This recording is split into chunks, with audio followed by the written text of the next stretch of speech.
प्रिय छात्रों, शिक्षा संस्थान इंटर कॉलेज कानकपुर से मैं आरबी कक्षा 10 हिंदी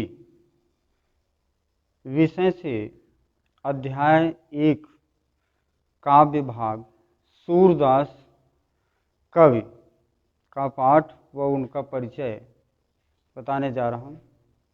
आप लोग ध्यान दें। देखें, सूरदास जी का संक्षिप्त जीवन परिचय। आपका नाम था सूरदास।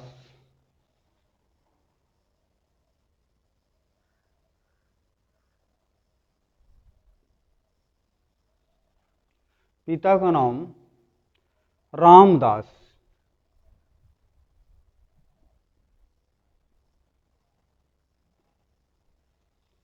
आपके गुरु का नाम वल्लभाचार्य जी।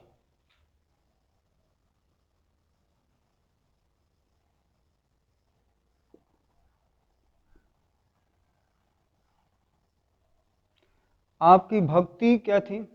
कृष्ण भक्ति।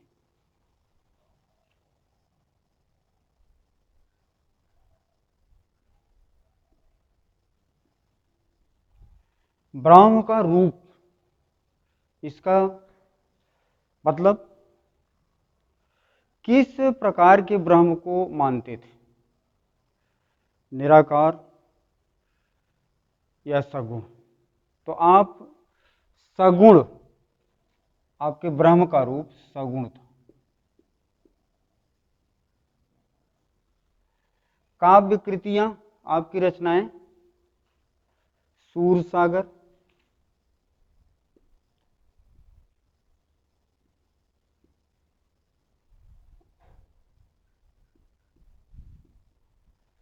साहित्य लहरी,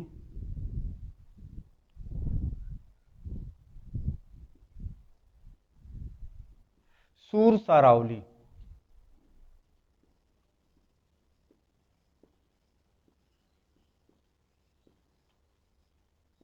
ये आपकी 3 मुख्य कृतियां थी। इसके आगे आप देखें, साहित्य में स्थान आपको कृष्ण की बाल लीलाओं का हर एक कोना कोना झांक करके आपने पद्य के माध्यम से काव्य का सृजन किया। उन्होंने भगवान श्री कृष्ण के बाल स्वरूप का बड़ा ही मनमोहक चित्रण किया है। इस प्रकार से महाकवि सूरदास को भगवान श्री कृष्ण के बाल लीला का महान कविकार कहा जाता है। मृत्यु आप देखें, मृत्यु सन 1583 ईस्वी। मृत्यु का स्थान हमारे साहित्यकारों के अनुसार पारसौली नामक स्थान पर आपकी मृत्यु हुई।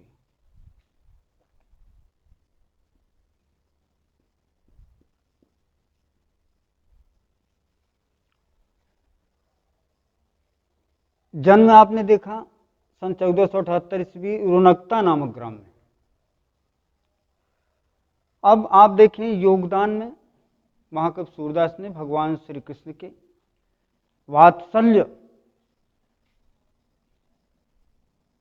और श्रृंगार रस का बड़ा ही मार्मिक, हृदय स्पर्शी, मनमोहक वर्णन किया। अब आगे आप देखें, इन्हीं के द्वारा लिखा हुआ ये पद्यांश है। ये पद्यांश पद नामक शीर्षक पाठ से लिया गया है। इसमें आप देखें, चरण कमल बंदो हरिराई। ये छंद आपका गेयात्मक है। देखिए, यहां छंद लिखा है ना, तो यहां इसको छंद गेयात्मक,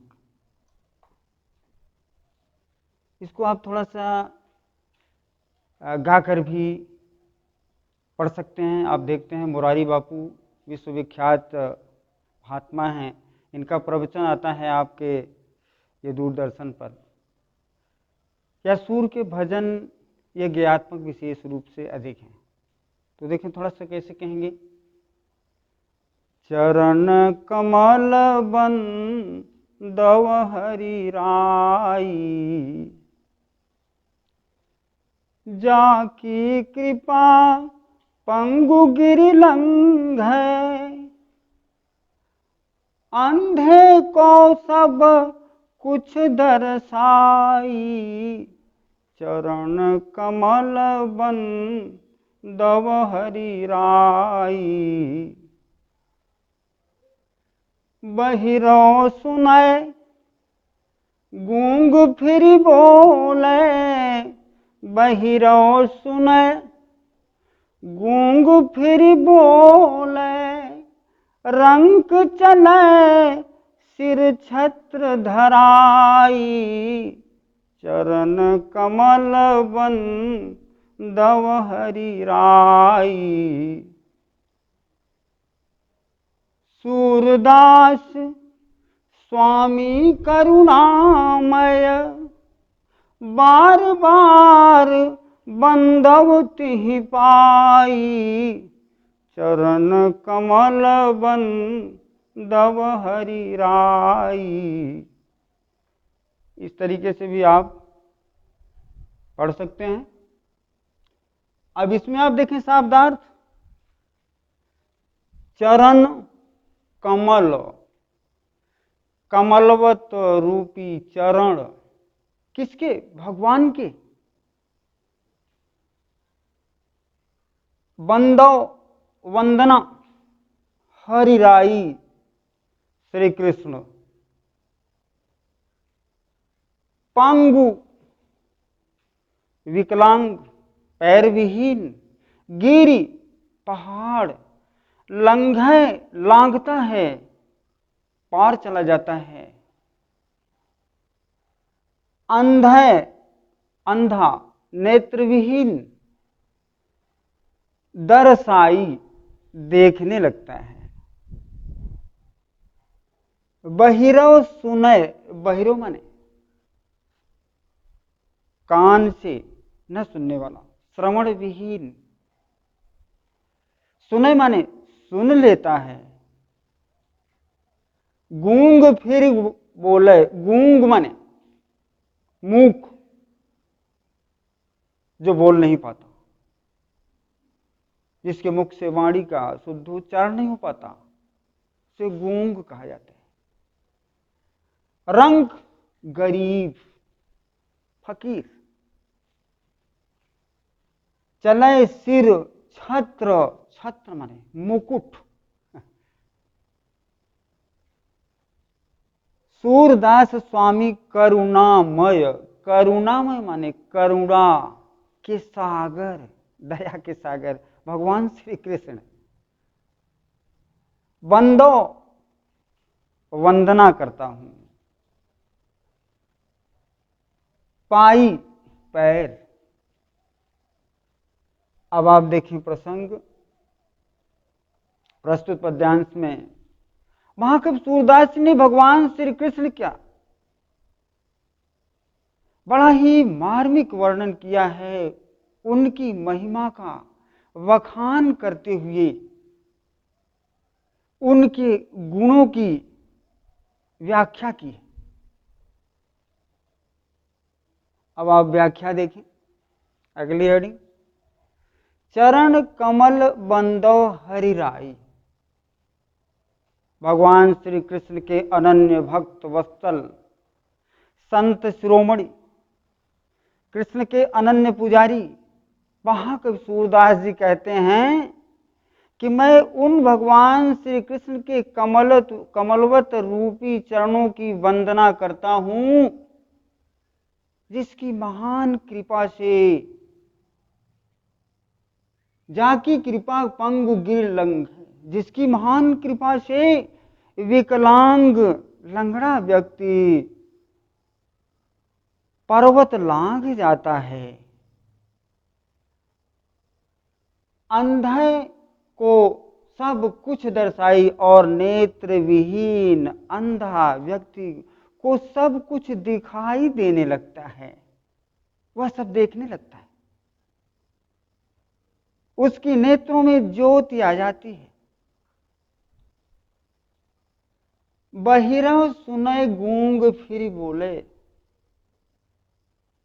श्रवण विहीन व्यक्ति, कान से न सुनने वाला व्यक्ति सुनने लगता है, समझने लगता है, सब कुछ जानने लगता है। गूंग फिर बोले, गूंगा व्यक्ति जो बोल नहीं पाता, वह फिर बोलने लगता है, शुद्ध शब्दों का उच्चारण करता है। रंक चले सिर छत्र धराई, गरीब, निर्धन, असहाय, असमर्थ, फकीर व्यक्ति सिर पर मुकुट धारण करके राजा के स्वरूप में हो जाता है। वह अर्थात वह उसके सिर पर मुकुट धारण हो जाता है। मान सम्मान स्वाभिमान उसे प्राप्त हो जाता है, संसार में उसको कीर्ति मिल जाती है, उसके यश का पताका फहरने लगता है। सूरदास स्वामी करुणामय, बार बार बंदवती ही पाई। महाकवि गोस्वामी तुलसीदास जी कहते हैं कि ऐसे दया के सागर भगवान श्री कृष्ण के कमलवत चरणों की वंदना हम बार बार करते हैं, हजार बार करते हैं, जिसकी कृपा से असमर्थ असहाय मानव को सर्वस्व प्राप्त हो जाता है। इस प्रकार से महाकवि सूरदास जी ने भगवान श्री कृष्ण की महिमा का बड़ा ही हृदय स्पर्शी वर्णन किया। अब आगे थोड़ा आप देखें, इस पद्यांश में काव्यगत विशेषताएं कुछ हेडिंग हैं। तो काव्यगत विशेषताएं में जैसे भाषा क्या है, साहित्यिक ब्रज भाषा,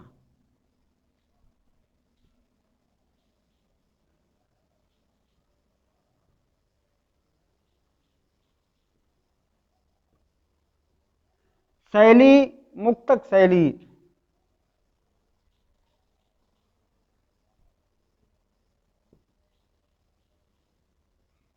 गुण प्रसाद, रस श्रृंगार रस,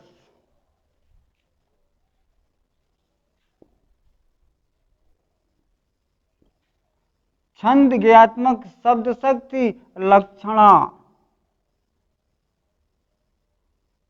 अलंकार पुनरुक्ति प्रकाश अलंकार है। बार बार शब्दों की आवृत्ति से यहाँ पर पुनरुक्ति प्रकाश अलंकार का समावेश हुआ है। इस प्रकार से ये पद्यांश खंड आज समाप्त रहा और अगले दिन अगला भाग शुरू किया।